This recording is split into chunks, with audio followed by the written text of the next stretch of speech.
Assalamualaikum warahmatullahi wabarakatuh. Baik, kita lanjutkan perkuliahan kita untuk pertemuan yang kedua dalam mata kuliah Entrepreneurship. Untuk tema kita kali ini adalah self-driving. Jadi sebelum itu, marilah kita buka dulu perkuliahan ini dengan membaca surat Al-Fatihah. Semoga Allah senantiasa memberikan rahmat-Nya kepada kita semuanya, memberikan kesehatan kepada kita, keluarga kita, dua orang tua kita, diberikan rahmat senantiasa dan kita mendapatkan ilmu yang bermanfaat. Biridzaillah wa li syafaati Rasulullah sallallahu alaihi wasallam. Al-Fatihah. A'udzu billahi minasyaitonir rajim. Bismillahirrahmanirrahim. Alhamdulillahirabbil alamin arrahmanir rahim maliki yaumiddin iyyaka na'budu wa iyyaka nasta'in. Ihdinas siratal mustaqim siratal ladzina an'amta 'alaihim ghairil maghdubi 'alaihim waladdallin. Baik, langsung saja kita mulai untuk pertemuan yang kedua ini.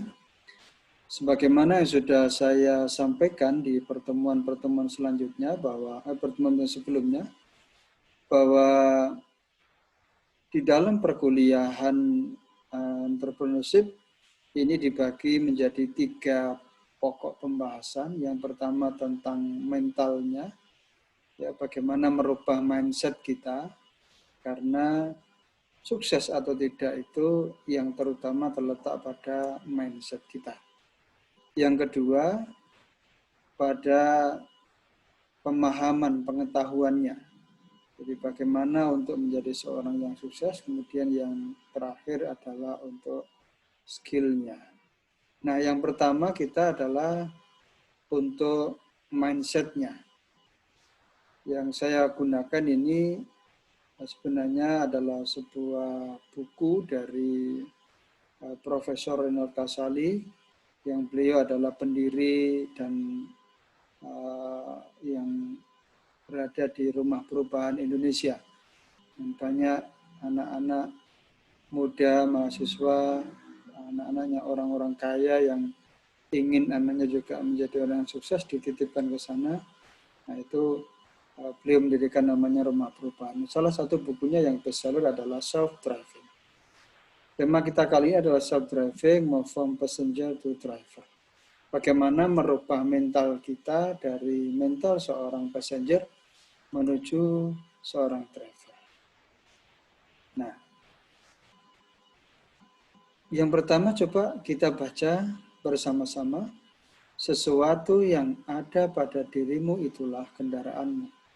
Ia telah menjelma menjadi kekuatan mencipta, berkarya, berprestasi, dan berkreasi. Coba kita rasakan bahwa ibarat kendaraan, atau tubuh kita, badan kita ini ibarat sebuah kendaraan. Jadi kita itu semuanya sudah diberikan kendaraan oleh Allah. Kita sudah diberikan bekal oleh Allah untuk kendaraan ini mampu menjadi kekuatan mencipta, berkarya, berprestasi, dan berkreasi atau tidak. Manusia ini semuanya dibekali yang sama. Diberikan akal, diberikan hati, diberikan nurani, diberikan fisik, sama. Tapi ada yang mampu mengarahkan kendaraannya, ya, bekal yang sudah diberikan oleh Allah itu kepada tujuan yang tepat, mengarahkan kepada kesuksesan. Ada pula yang tidak mampu mengantarkan ke sana. Justru yang ia peroleh adalah kegagalan. Nah, disinilah penting kita sadari bahwa laqad khalaqnal insana fi ahsani taqwim. Allah itu sudah menciptakan manusia, menciptakan kita ini pada posisi derajat yang ahsani taqwim. Pada terbaik, manusia ini terbaik. Semuanya sama. Ya. Apalagi kita di hadapan Allah, ya, semuanya sama. Semua diberikan bekal yang sama. Ya, mungkin kecuali tertentu, dan itu biasanya ya kalau memang kondisi tertentu oleh Allah diberikan maaf, diberikan keringanan, rukhsah. Nah, sekarang kita sudah diberikan kendaraan. Ibarat masing-masing diberikan kendaraan. Kendaraan ini mau kita bawa kemana? Mau kita bawa untuk meraih tujuan, cita-cita, atau kita biarkan saja kendaraan itu tidak beroperasi, tidak berfungsi. Akal kita, skill, kemampuan fisik kita, dan yang lain-lainnya yang diberikan oleh Allah itu, mau kita gunakan untuk berkarya, berprestasi, atau kita biarkan saja. Toh pada akhirnya yang dipakai dan yang tidak dipakai sama-sama rusak. Kenapa? Karena pada akhirnya orang akan mati. Tapi yang dipakai, kendaraan itu dipakai bisa mengantarkan menuju sukses. Bisa mengantarkan orang menjadi bermanfaat bagi orang lain. Khairun nas anfa'uhum linnas. Nah, itulah. Maka yang sekarang perlu kita lakukan adalah ayo kita menjadi driver pada diri kita. Kendaraan yang diberikan oleh Allah itu ayo kita driver, ya kita drive menuju cita-cita atau titik keinginan, tujuan yang telah kita tetapkan. Nah, ini yang pertama. Berikutnya, mari kita pahami apa sesungguhnya passenger dan driver mentality. Mental seorang passenger dan driver itu bagaimana? Sehingga penting sekali kita merubah dari sikap passenger menuju driver. Yang pertama, coba kita pahami, seorang passenger itu dia hanya numpang. Ya, penumpang otomatis hanya numpang. Kalau ikut nyopir, bahaya. Coba bayangkan satu bis, semua pengen nyopir. Bahaya. Ya. Sementara driver, dia mengemudikan kendaraan menuju titik tertentu. Seorang driver, dia mengemudikan kendaraannya menuju titik tertentu. Di sini penting kita pahami menuju titik tertentu. Artinya, kalau kita menjadi seorang driver, kita harus punya tujuan yang hendak kita capai, hendak kita raih. Di dunia kita menjadi driver, tujuannya apa? Mau menjadi orang seperti apa? Nah, kalau Anda cita-citanya apa? Itu penting. Karena biasanya kalau perkuliahan tatap muka selalu saya tanya, Anda cita-citanya apa? Satu persatu jelaskan. Nah, macam-macam cita-citanya. Dan ternyata banyak dari mahasiswa fakultas syariah yang justru cita-citanya di luar jalan atau rel yang ada pada perkuliahannya. Tapi nggak masalah. Yang penting dia punya titik tujuan yang ingin dicapai. Nah, karena menjadi seorang driver yang pertama harus memiliki tujuan titik tertentunya itu. Nah, yang kedua, passenger tidak harus tahu arah jalan. Sementara driver mutlak harus tahu jalan. Penumpang ya nggak tahu jalannya nggak apa-apa, tapi kalau driver nggak tahu jalan tersesat. Ya, penumpang justru nyalakan driver. Kalau driver yang tersesat, ya nggak bisa dia nyalakan penumpang. Makanya driver itu tanggung jawabnya besar. Ya, bertanggung jawab atas tujuan yang ia tetapkan. Mutlak harus tahu jalan. Makanya seorang driver ya, itu harus belajar, banyak belajar. Jalan itu artinya apa? Kalau kita ingin meraih suatu keberhasilan, maka kita harus tahu jalan menuju keberhasilan itu. Bagaimana caranya? Kita belajar, kita berlatih, ya. Mungkin juga kita magang, ikut orang lain yang sudah sukses. Itu namanya kita belajar untuk tahu jalan. Mau menjadi seorang bisnismen, tentu kita harus belajar tentang jalan menjadi seorang bisnismen. Mau menjadi seorang dosen, kita harus belajar menjadi seorang dosen, tahu jalannya, dan seterusnya. Mau menjadi seorang hakim, kita harus tahu jalannya bagaimana menjadi hakim. Jangan sampai mau jadi hakim, nggak mau ikut ujian hakim, ya nggak akan bisa. Ya, paling-paling jadi main hakim sendiri. Nah, itu nggak benar ya. Yang ketiga, passenger itu boleh ngantuk, boleh tidur. Penumpang mau ngantuk, boleh. Boleh. Mau tidur, boleh. Kalau ada di bis tulisannya misalnya, penumpang dalam bis ini tidak boleh ngantuk, apalagi tidur. Nah, kira-kira bis itu laku nggak? Nggak akan laku. Kenapa? Karena memang haknya penumpang itu boleh ngantuk, boleh tidur. Sementara driver dilarang ngantuk, apalagi tidur. Artinya apa? Ngantuk tidur itu artinya apa? Orang kalau ngantuk, apalagi tidur, maka dia posisi tidak fokus, tidak konsentrasi, ya, tidak sadar. Nah, seorang driver itu harus selalu fokus, fokus pada tujuannya, ya, fokus pada proses yang sedang ia lalui. Tidak boleh santai, harus penuh semangat. Nah, itulah makanya seorang driver dilarang ngantuk apalagi tertidur. Driver, kalau passenger tidak perlu merawat kendaraannya, sementara driver harus mampu merawat kendaraannya. Nah, di sini penting sekali. Seorang driver, maka dia wajib mau merawat kendaraan. Artinya apa? Kita kalau mau menjadi seorang driver, mau mengemudikan diri kita menuju titik yang sudah kita tetapkan, kita harus merawat kendaraan yang diberikan oleh Allah. Kendaraannya apa? Akal kita rawat, jangan kasih narkoba, ya. Akal kita rawat, jangan makan, minum atau tindakan-tindakan yang dapat merusak, mengganggu akal kita, mengganggu otak kita, badan kita. Kita jaga dengan baik, olahraga yang teratur, olahraga yang tertib. Ya, itu adalah bagian merawat kendaraan. Ya, merawat kendaraan juga akal kita itu harus kita asah supaya apa? Tidak terjadi hibernasi. Akal itu atau otak kita kalau lama tidak kita pakai, lama tidak mau membaca, lama tidak mau belajar, otak ini akan mengkerut. Itu namanya hibernasi. Kalau otak sudah mengkerut, maka mudah lupa. Ya. Kalau sudah mudah lupa, nanti lama-lama juga efek-efek selanjutnya bisa, ya, bertambah lagi. Ya.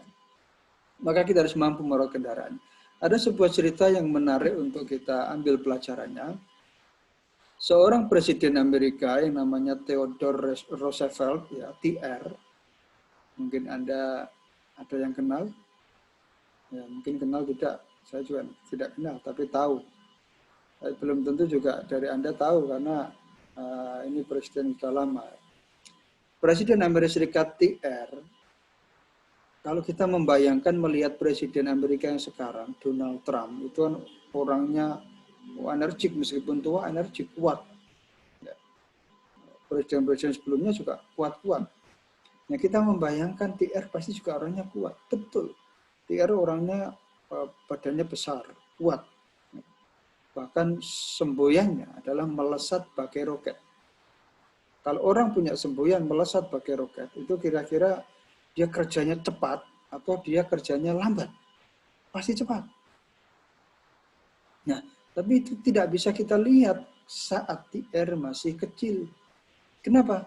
Karena saat TR masih kecil, ya, dia punya sakit asma, sakit-sakitan, mudah sakit. Kalau kena debu dia bisa langsung pingsan.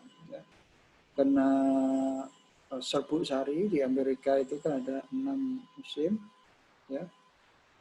Ada 6 musim, ya, di antaranya musim gugur. Ketika musim gugur terjadi, maka serbuk sari itu bisa terhirup dan dia bisa pingsan.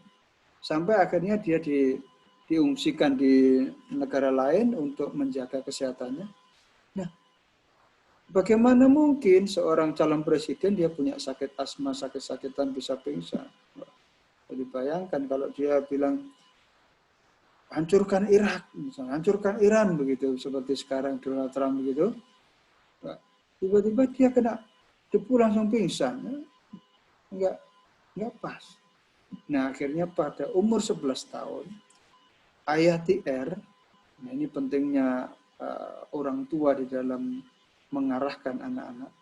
Ayah TR mengatakan begini, TR, percuma kamu sekolah sampai setinggi-tingginya, belajar sampai kemanapun, tapi kalau kendaraanmu tidak mampu mengantarkanmu menuju sukses.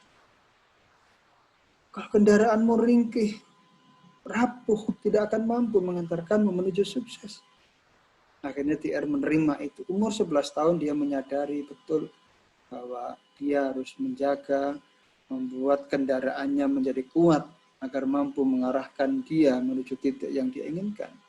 Akhirnya dia mau olahraga dan orang tuanya mendatangkan pelatih olahraga, dia fitness dan sebagainya. Akhir kata badannya menjadi kuat, menjadi sehat, ya. Dan sejak saat itulah dia tidak lagi kena asma. Dan terus sampai akhirnya dewasa dia bisa menjadi seorang presiden. Dia tidak akan mungkin menjadi seorang presiden kalau dia tidak mampu merawat kendaraannya sehingga kendaraannya bisa mengantarkannya menjadi seorang presiden. Maka kalau kita ingin menjadi seorang yang sukses, kita harus mampu merawat kendaraan kita. Yang berikutnya, passenger. Mental passenger itu sebuah pilihan dari bebas bahaya. Ya, seorang penumpang itu ya dia di belakang, kalau ada tabrakan di depan ya, yang kena sopirnya dulu. Meskipun sopir biasanya ya berusaha menghindar juga. Ya. Tapi dia bahayanya lebih banyak di sopir. Kemudian driver. Sementara driver itu sebuah pilihan mengekspos diri pada bahaya. Nah, artinya apa? Seorang driver itu siap mengambil resiko. Siap mengambil resiko. Karena hidup ini adalah selalu berhadapan dengan resiko. Kalau kita tidak mau mengambil resiko, ya otomatis kita tidak akan meraih sebuah keberhasilan. Karena setiap keberhasilan pasti ada resiko yang harus ditaklukkan. Ya. Selanjutnya, karakter passenger. Nah ini karakter passenger pertama sudah puas dengan keadaan sekarang. Ya.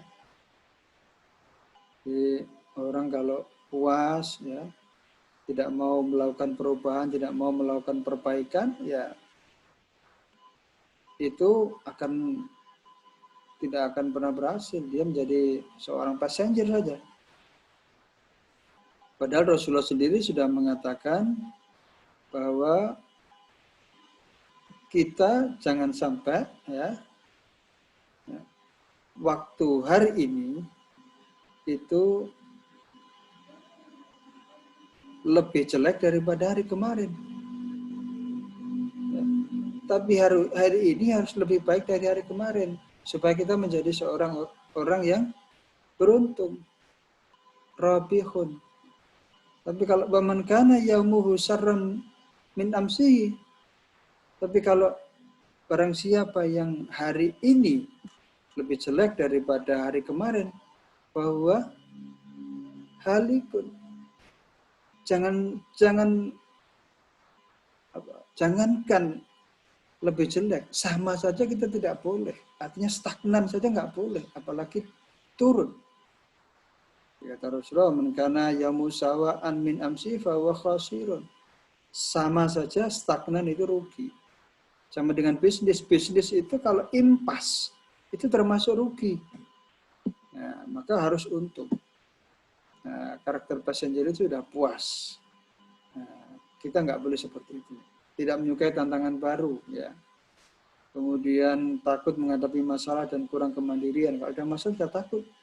Padahal setiap masalah, ya, ibarat koin mata uang, ya. Satu sisi masalah, satu sisi adalah challenge, peluang. Ya. Bahasa krisis, ya, istilah krisis itu kalau dalam bahasa Cina itu ditulis dengan dua kata, dua huruf. Dua huruf itu satu bermakna dangerous, satu bermakna challenge, peluang, ya, change, peluang, ya, atau challenge, tantangan. Ya. Jadi kalau kita ambil sisi dangerousnya, ketika orang menghadapi masalah, maka dia, wah ini bahaya, sudah. Dia menghindar itu, nggak akan dapat peluang. Tapi kalau dia melihat bahwa ini adalah peluang, change, ini peluang saya. Ada masalah, peluang untuk menyelesaikan masalah ini, dan akhirnya ya memperoleh keberhasilan. Misalnya, dulu sebelum ada namanya pengaman, segitiga pengaman pada resleting, ya. Coba Anda lihat resleting Anda itu ada segitiga pengamannya di belakang itu. Ya. Dan kebanyakan tulisannya YKK, karena yang mematenkan segitiga pengaman adalah YKK. Dulu sebelum ada itu, resleting dinaikkan turun, harus dikunci. Nah, sementara bagi orang lain dianggap itu masalah, tapi bagi YKK dianggap sebagai peluang, challenge, change, ya, peluang. Akhirnya dia mengambil kesempatan untuk mempelajari itu dan ketemulah segitiga pengaman itu. Ya, dia akhirnya dapat keuntungan dari hak patennya itu. Ya itulah, maka jangan sampai kita menjadi seorang yang takut menghadapi masalah seperti karakter passenger. Yang berikutnya adalah dikendalikan oleh kehidupan rutin menjadi autopilot. Ya, kehidupannya sudah bangun tidur, setelah itu ya mungkin pergi ke kantor, di kantor ya rutinitas biasa, tidak ada perubahan, kemudian pulang dan seterusnya. Rutin autopilot.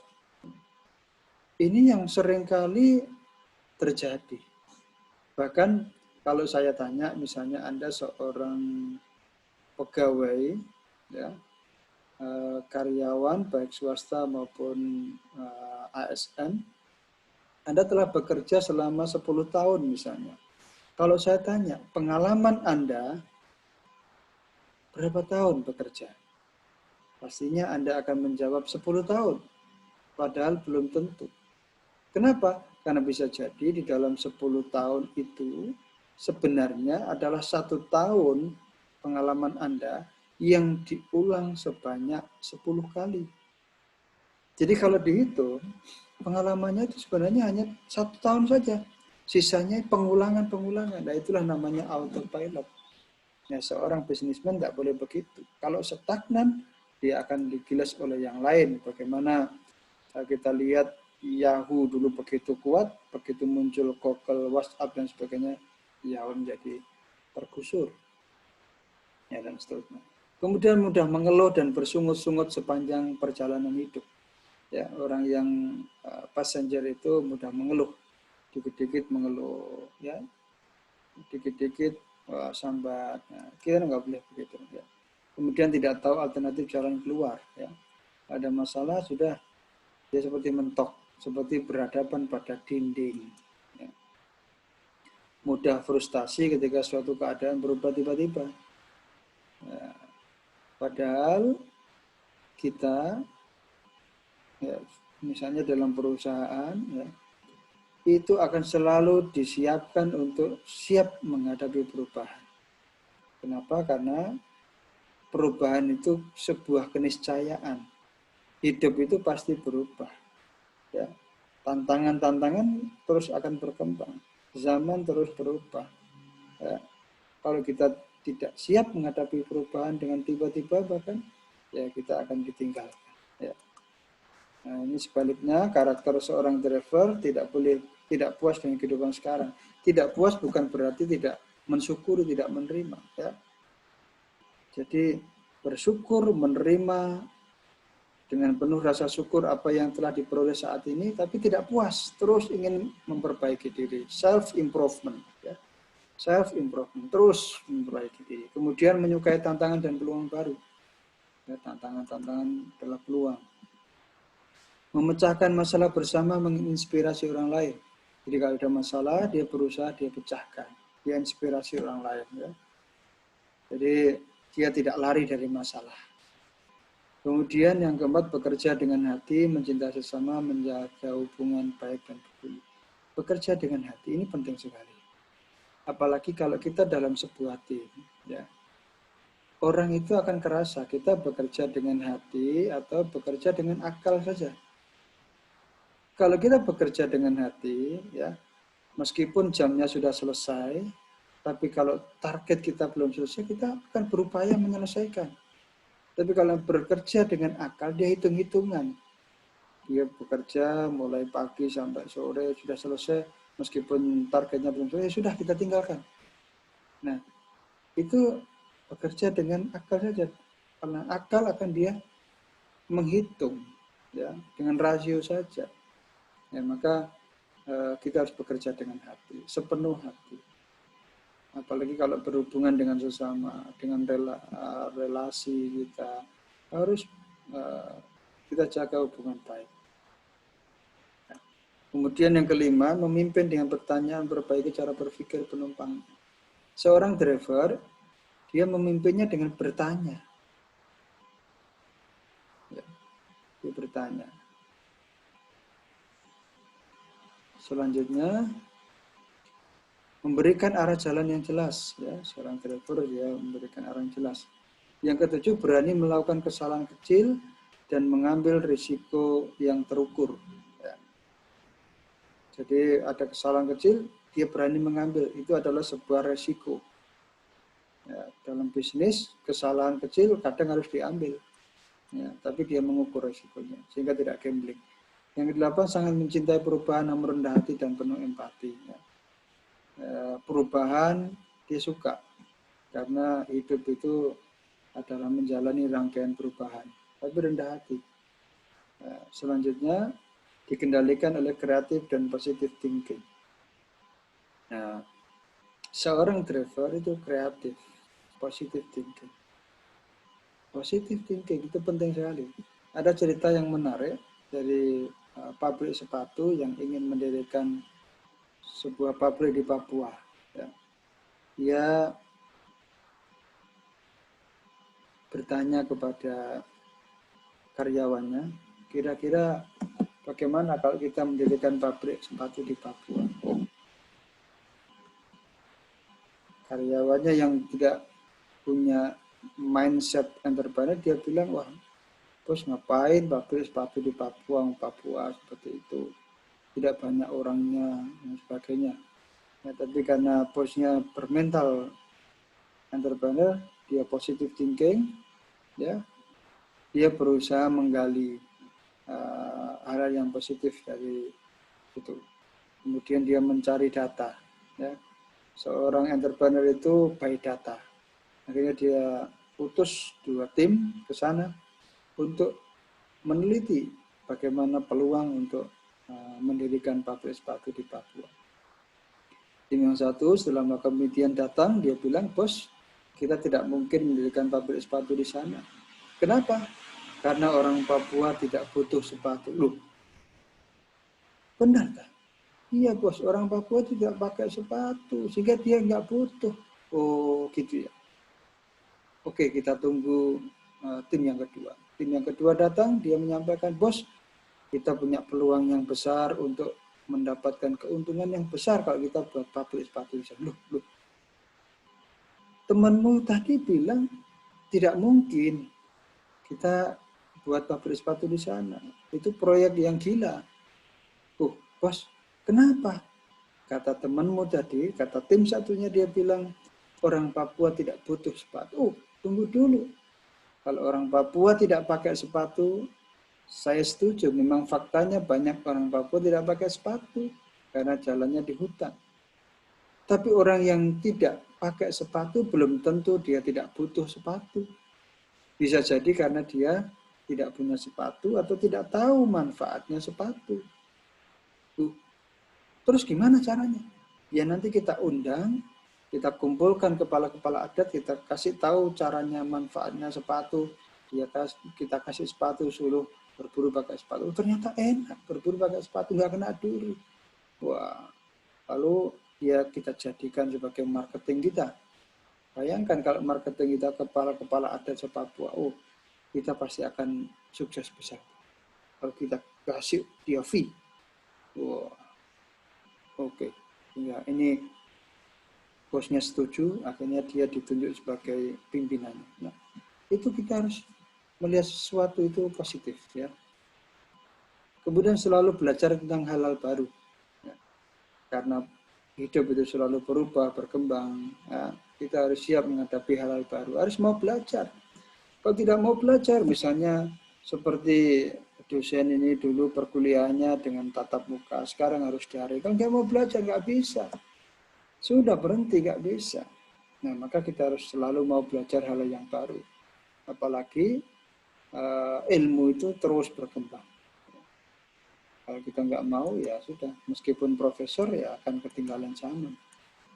Nah sekarang kita lihat bagaimana perbandingan antara driver dan passenger itu ini menurut Dennis Whitley ini sama dengan winner versus loser. Ya, sama dengan seorang pemenang dengan loser, pecundang. Nah, ini kita lihat. Pemenang ya, pemenang itu hidup di hari ini, belajar dari kejadian-kejadian masa lalu. Kalau pecundang terkurung di masa lalu. Ini penting sekali. Apa maksudnya? Pemenang hidup di hari ini dan belajar dari kejadian-kejadian masa lalu. Anda mungkin yang suka lihat film, pernah melihat film namanya Kung Fu Panda. Menarik gitu ya. Ada, wah, di kelas-kelas sebelumnya saya tanya, apa pelajaran yang bisa diperoleh? Dan hampir semua pernah lihat. Apa pelajaran yang diperoleh? Ini Ustaz, meskipun gemuk, kalau dia mau belajar, dia bisa menjadi pesilat yang tangguh. Ya, meskipun dia kesulitan dengan kondisinya itu, dia mau terus belajar, dia akan bisa sukses dan seterusnya.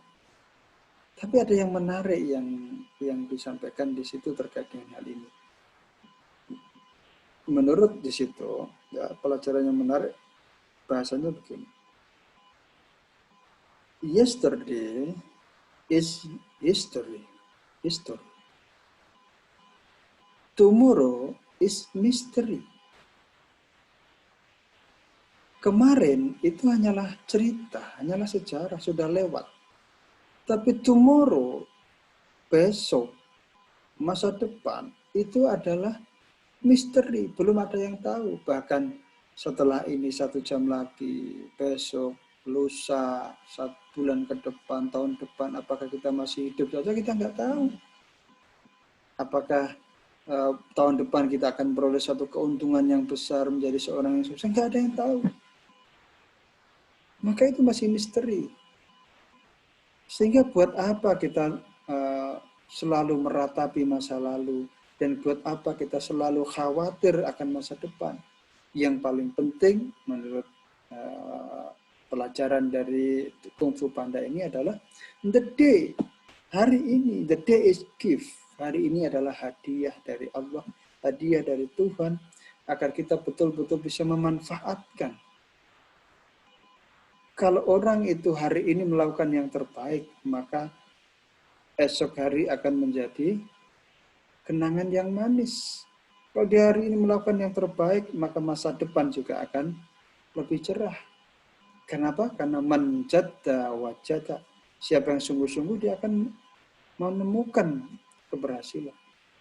Ya itulah, maka kita harus selalu memperbaiki pada hari ini. Hari ini harus kita manfaatkan dengan sebaik-baiknya.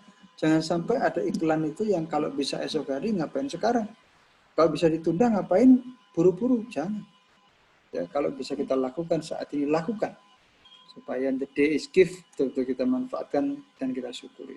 Yang berikutnya, pemenang itu mencari solusi.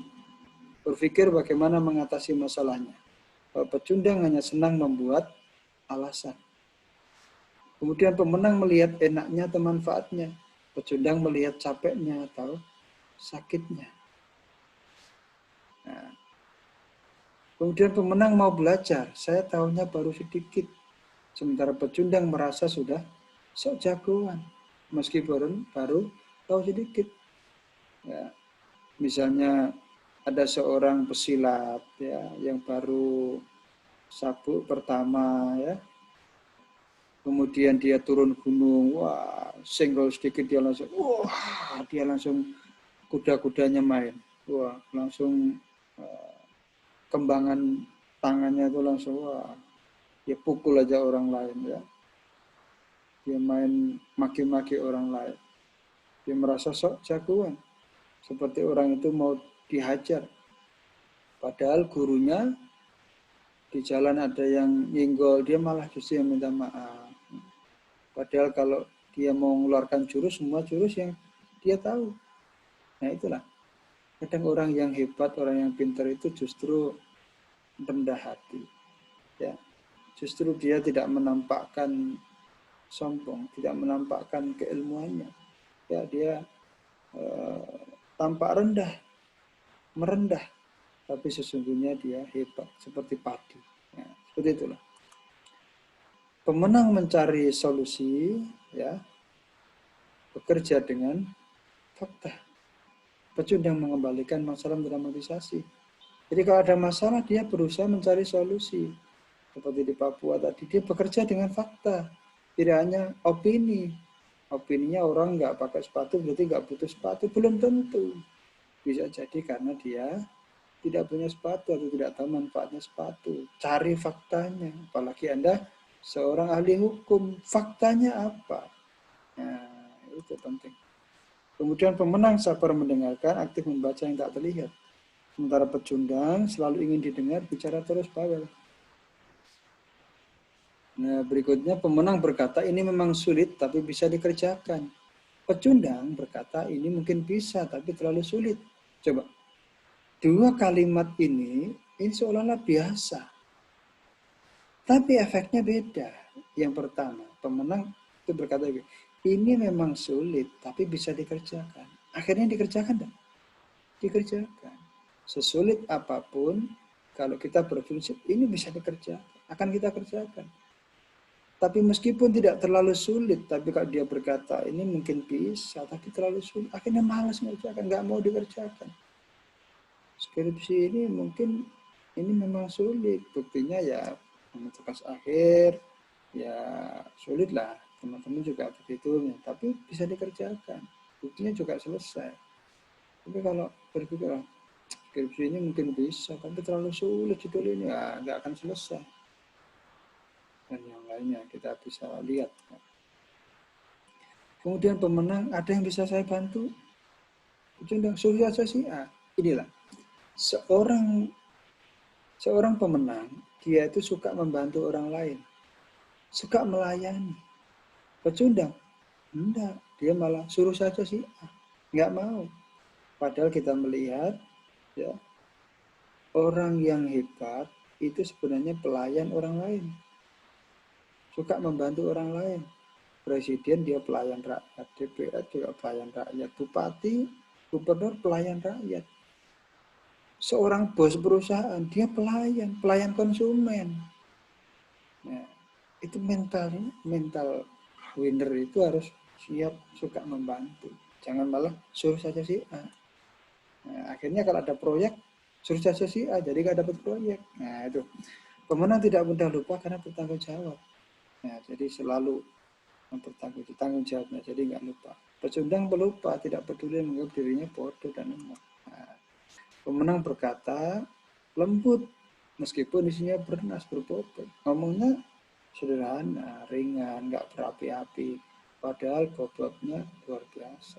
Sekali ngomong, langsung bernilai, diikuti banyak orang ya.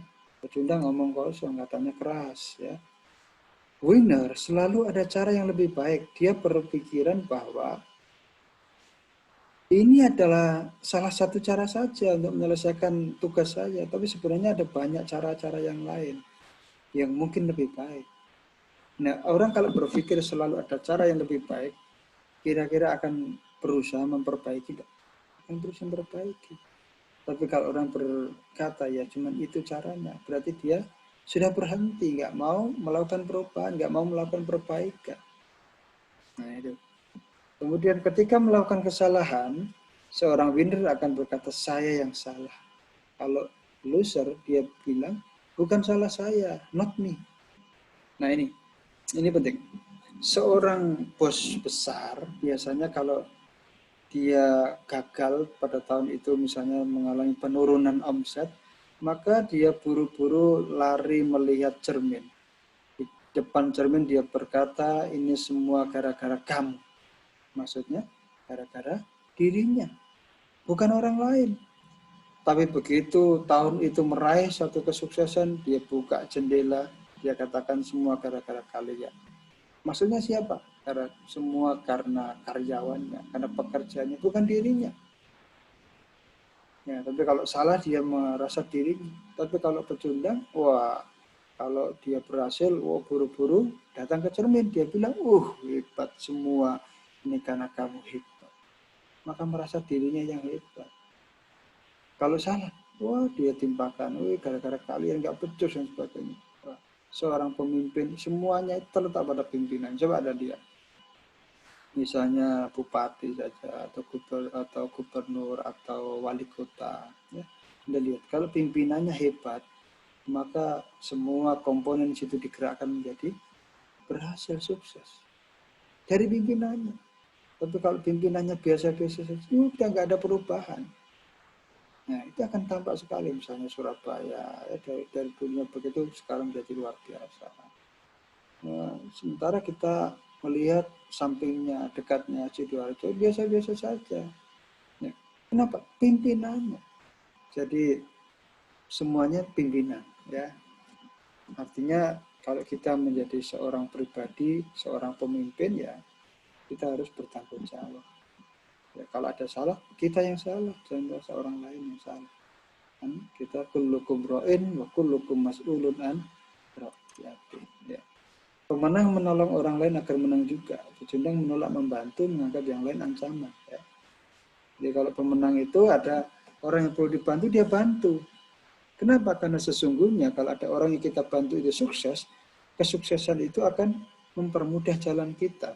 Misalnya kita berhasil mengantarkan orang menjadi seorang hakim. Kalau kita ada masalah, ya tentu akan menjadi mudah juga. Apalagi dalam prinsip bisnis multi level marketing, kalau kita berhasil mengangkat orang di bawah kita, mengangkat banyak orang, otomatis kita akan terdorong semakin tinggi. Nah, itu prinsipnya. Berikutnya, pemenang beranggapan kalau itu berbahaya bagi saya, sebaiknya orangnya juga dijauhkan dari bahaya itu. Jangan malah kalau itu berbahaya, kasihkan orang lain, jangan. Nah, itu seorang bunuh. Jadi, dia berusaha menghindarkan orang lain dari bahaya. Nah, prinsip seorang driver, self-discipline, inisiatif dan daya tahan, ya, disiplin. Tidak ada orang yang sukses tanpa disiplin. Disiplin diri, ya, disiplin waktu dan sebagainya. Kemudian yang kedua, inisiatif dan daya tahan. Orang yang sukses punya inisiatif dan daya tahan. Daya tahan ini penting sekali. Ibaratnya Anda kalau mau sukses seperti begini. Kalau Anda dikejar seekor banteng, kira-kira kapan Anda boleh berhenti? Dia bilang, wah, ya kalau lelah Pak, tidak bisa. Kalau kita berhenti saat lelah, maka banteng akan menerjang kita. Maka kita hanya boleh berhenti saat bantengnya sudah lelah. Artinya apa? Kita ini dikejar oleh target, dikejar oleh tuntutan-tuntutan waktu dan sebagainya. Saat semua tuntutan sudah berhasil kita taklukkan, saat itulah baru kita boleh istirahat, boleh berhenti.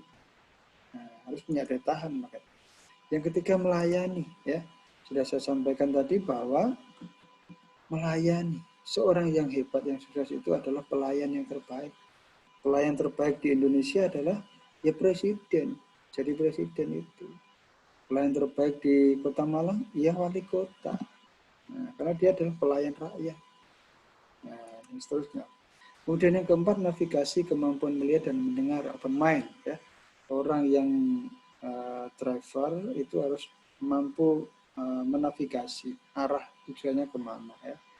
Jadi dia harus selalu open mind, membuka pikirannya ya terhadap hal baru, ilmu baru, ya, informasi baru. Ya. Kemudian yang kelima, menentukan sasaran dan mengambil keputusan. Dia bisa menentukan sasaran dan mengambil keputusan. Salah satu dari sikap seorang pemimpin itu adalah mengambil keputusan. Ya, dulu kita mungkin yang pernah melihat bagaimana kampanye Jokowi waktu menjadi gubernur. Pemimpin yang penting adalah rencanakan eksekusi. Nah, ambil keputusannya. Kalau lama nggak ngambil keputusan, ya orang yang terlambat mengambil keputusan, sebenarnya dia mengambil keputusan tapi ya keputusan yang tidak melakukan sesuatu. Nah, kita harus sasaran kita tentukan, ambil keputusan, eksekusi. Ya. Yang keenam, tanggung jawab. Kemudian, mulai sekarang apa yang perlu kita lakukan? Nah, itu beberapa hal yang sangat penting sekali. Mari kita melihat apakah kita sudah menjadi seorang driver atau masih menjadi seorang passenger. Kalau masih menjadi seorang passenger, ya, mari kita beralih, kita geser diri kita, ya, kita geser mindset kita untuk menjadi seorang driver. Nah, mulai sekarang kalau kita sudah menjadi seorang driver, drive yourself. Kita kendalikan, kita kemudikan diri kita. Drive your people, orang-orang di sekitar kita, kita kemudikan, kita arahkan. Kita seorang pemimpin. Ya. Kemudian drive your organization, ya. Lembaga kita, institusi kita, organisasi kita, kita gerakkan. Kemudian drive your nation. Kita kendalikan, kemudikan bangsa kita, negara kita ini menuju titik keberhasilan, titik kemakmuran, titik kesuksesan. Itulah materi kita kali ini. Semoga bermanfaat, dan kalau ada pertanyaan silakan ditanyakan. Dan ini adalah cara kita merubah mindset kita menjadi seorang yang sukses. To be continue pada pertemuan minggu berikutnya, dan salam sukses